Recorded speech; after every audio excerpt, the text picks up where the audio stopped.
Oke, assalamualaikum warahmatullahi wabarakatuh. Kita lanjutkan diskusi kita yang lalu. Nah, yang terakhir itu kita sampai di sini. Nah, untuk menentukan epicenter suatu gempa, kemarin kita sudah jelaskan apa itu epicenter. Nah, itu diperlukan paling tidak 3 station, jadi 3 pemantauan. Misalnya nih, di Pekanbaru 1, di Padang 1, di Jakarta 1, itu paling tidak harus 3. Kalau hanya 1 tidak bisa. Kalau hanya 1 station, kita tentu dari data 1 station saja, itu kita hanya bisa tahu jari-jari radius dari station kita berapa kilometer, misalnya 100 kilometer. Namun tidak tahu nih, apa sini, apa sini, apa sini, apa sini, apa sini. Nah, tidak tahu. Itu kalau 1 station. Kalau 2 station, misalnya ini station A, station B. Nah, kita hanya tahu radius dari A misalnya 100 kilo. Radius dari B 200 kilo. Lebih besar. Nah, ini kemungkinannya ada 2. 1, 2. Titiknya ada 2 kemungkinannya. Jadi makanya harus perlu 3. Satu lagi. Misalnya stasiun C 50 kilo. Oh, nah dia di sini. Nah, ini dia titiknya. Jadi perjumpaan satu titik dari 3 radius tadi itulah epicenter gempa kita. Nanti jelasnya kita jelaskan ya. Selanjutnya kita jelaskan nanti. Nah, besarnya gempa itu ditentukan oleh yang paling banyak sebenarnya penentuan magnitude skala gempa itu, tapi yang paling umum digunakan adalah skala Richter. Oke, skala Richter. Nah, kalau 3 itu sebenarnya gempanya sudah cukup kuat, tetapi manusia itu masih belum agak merasakan. Nah, jadi apalagi kalau di bawah 3 itu betul-betul agak sedikit, hanya goncangan sedikit saja, mungkin manusia tidak bisa merasakannya. Nah, kalau yang hebat itu ya 8, 9 apalagi ya. Kalau di atas 7 itu sudah dahsyat sangat. Jadi 8, 7, 8, 9. Nah, besarnya kekuatan gempa itu ini dirumuskan oleh Richter. M sama dengan log 10 A, ini amplitudo terbesar dari seismogram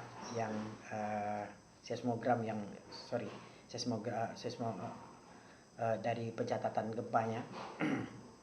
Jadi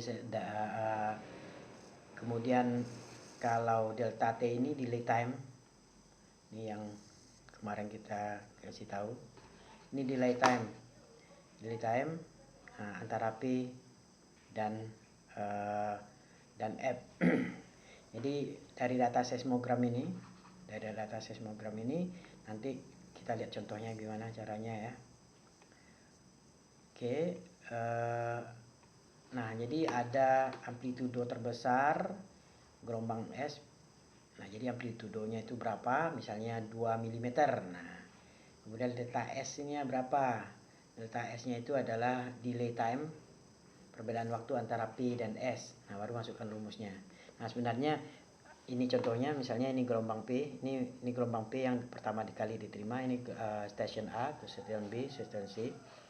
Nah, sebenarnya dari sini kita bisa lihat nih, stasiun A, stasiun C. Nah, ini bisa diprediksi stasiun yang paling dekat dengan gempa itu adalah stasiun B, karena gelombang P dan gelombang S ini awal dari gelombang P ini awal dari gelombang S, itu rentang waktunya sedikit atau delay time-nya sedikit.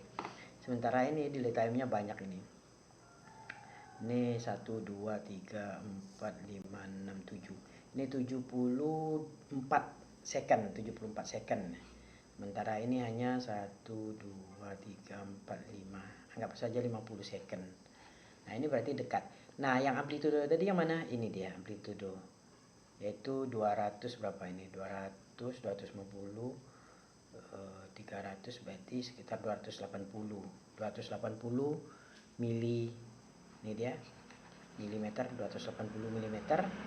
Kemudian delta S ini 50 second. Masukkan angka, dapat ya magnitude. Nah, ini dengan angka ini, dengan stasiun A, stasiun B, stasiun C, kalau kita masukkan angkanya ke dalam ini, semuanya akan menghasilkan sama nih. Ini akan menghasilkan magnetik sama dengan ini dengan ini. Karena ketika ini besar, ini kecil. Ketika ini kecil, ininya besar. Delay time-nya tidak. Makanya dari stasiun manapun kita masukkan angkanya akan menghasilkan magnitude yang sama. Nah, sebenarnya dari segi ini sudah dibuat tabelnya, sudah dibuat grafiknya.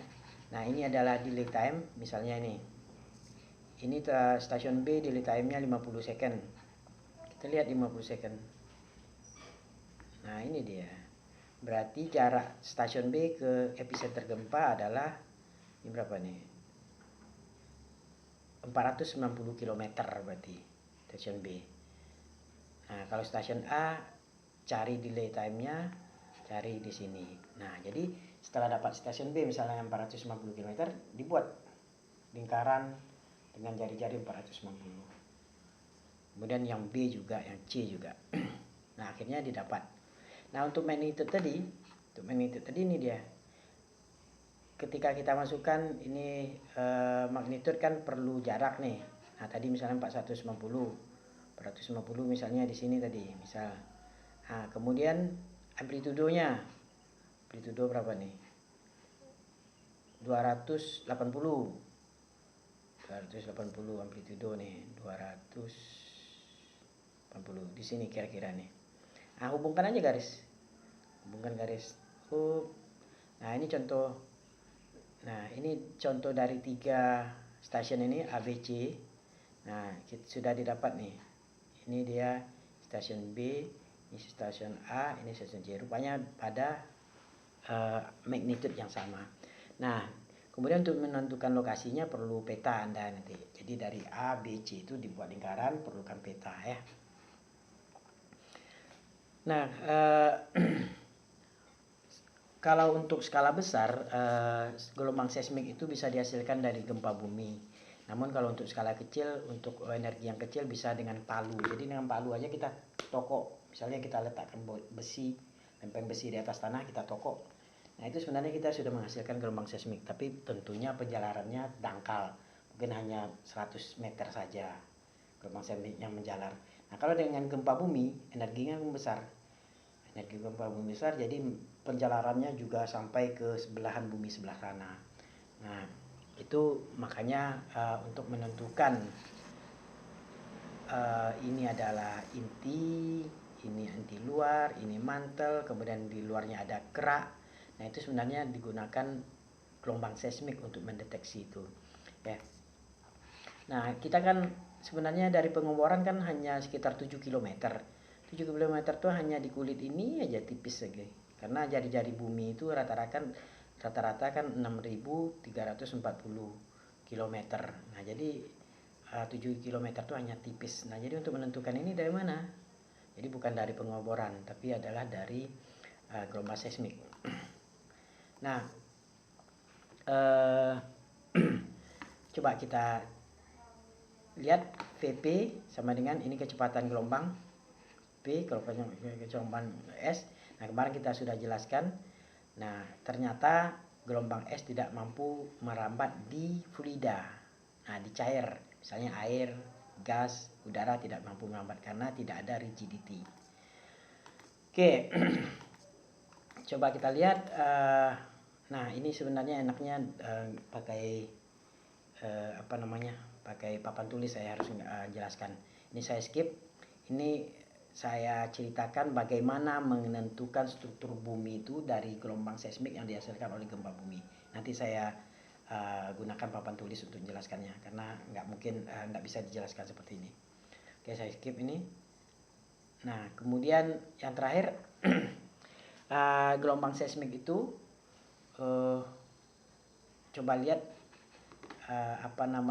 dari data-data gelombang seismik sedunia itu dapat membuktikan adanya subduction. Nah, jadi teori tektonik lempeng itu yang dulu saya cerita lempeng samudra masuk ke lempeng benua itu.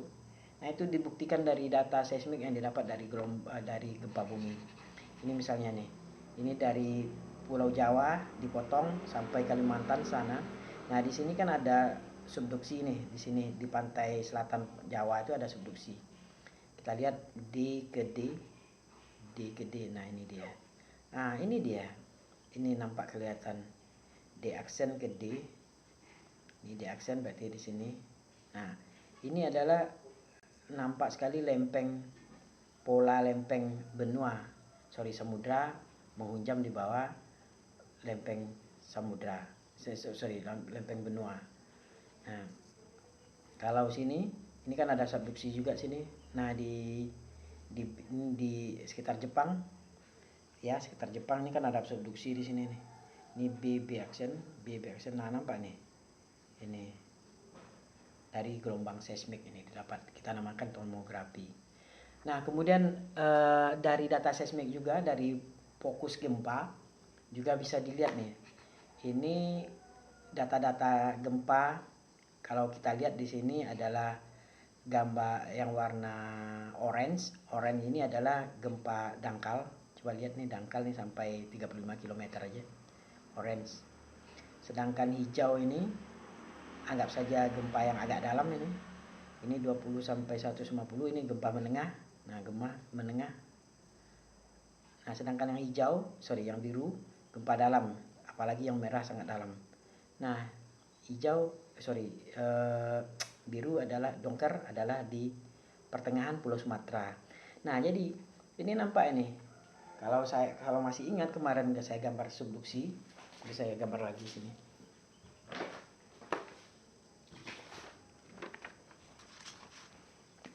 Ini Pulau Sumatera. Tunggu, nanti saya perlihatkan.